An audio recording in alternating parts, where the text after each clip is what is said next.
Greetings, my friends, and welcome to our first video. Today we are presenting you a build order tutorial guide for the ladder map Cobalt Valley. Disclaimer, this is for players that have trouble on how to approach the map, and there are many ways of playing it.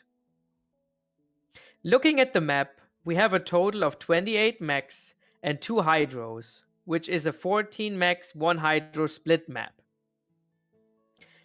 This without reclaim would mean that you can approximately run 6 land and 1 air factory on 4 pigeons plus hydro, not including any upgrades or build power during that time.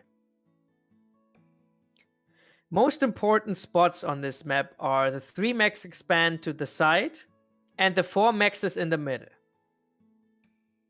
We most often see 3 ways on how the map is played in high-level ladder games. There is the first air approach that has the benefit of dealing high potential damage and throwing the opponent off their balance and forcing a quick reaction. Contra is high micro, slow expansion, and you cannot defend your NGs. Then there is the famous Nexus only land approach, which is very dominant in the ladder because of its high incredible pressure and expansion speed. Negative is you need to build anti-air tanks and you're very vulnerable to bombers. Also, you have less scouting potential since you don't build air scouts. And then there is the approach that we want to show you today, which is kind of a hybrid between the Nexus only land and the first air factory, because you're building a second air factory to deal damage with bombers, but you can still protect your NGs with the land that you build. And if you use your bombers correctly, you can deal out a lot of damage. Looking at several replays, you will be behind in tanks until the 4-minute mark if you don't do enough damage with the bombers. But killing expanding engineers and build power in the main base and forcing AA tanks is usually more than enough to even out tank numbers in the mid game. We like this playstyle because it's very versatile and you should have an answer to everything that gets thrown against you. The build order that we want to discuss today is starting off with a land factory. Then you produce 3 NGs, followed up by 2 Mantis, 2 Scouts that are protecting your expanding engineers, followed up by 2 Engineers, 2 Mantis, and then is transitioning into a mixture of 2 Mantis, 1 Engineer, so you don't overbuild engineers and have enough tanks on the map.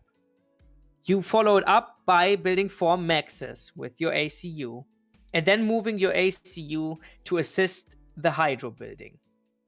The first NG that will pop out of the factory will produce a hydro and 2 pigeons, an air factory, another pigeon, and then about 5 land factories. Once the air factory is finished, the air factory will build a bomber, a scout, 2 NGs, and then about 15 interceptors.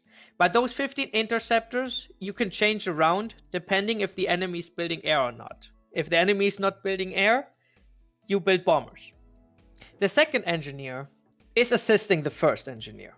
The third NG that comes out of the factory is taking the front base reclaim and then transitioning into your expansion, which is the 1 max followed by the 2 max on the hill. The fourth engineer that comes out of the factory should start getting the back reclaim of the base, then transitioning to the other side and taking the maxes there. Now that we discussed the build order, I want to mention a few important details about playing and understanding that map. The commander should go into the middle and take the 4 maxes in the middle and fight with the enemy commander. Very important here is to make sure that you have enough vision to not get surprised by enemy units and get killed. Generally, it's bad to engage an enemy commander if you don't have enough units to kill him, because mass killed on the enemy commander is wasted mass that you could use elsewhere on the battlefield. The map plays around your expansions and the enemy one. So if you want to play aggressive, you should route most of your units and your rally points towards the enemy expansion. And if you want to play defensive, you route them to your expansion. Generally, playing defensive and being able to defend has a lot of positives. One of the positives is that The fights are way closer to your base, and reclaim is easier to grab. On the other end, if you're able to deny reclaim and play very aggressive, it can lead to throwing your opponent off balance and they start panicking. You need to pick your playstyle based on your preference. The bomber should make its first pass to the enemy main base and kill build power. Once the enemy reacts, you should move to one of the side expansions and kill engineers there. That works especially well against only land builds. Do not overbuild engineers on this map.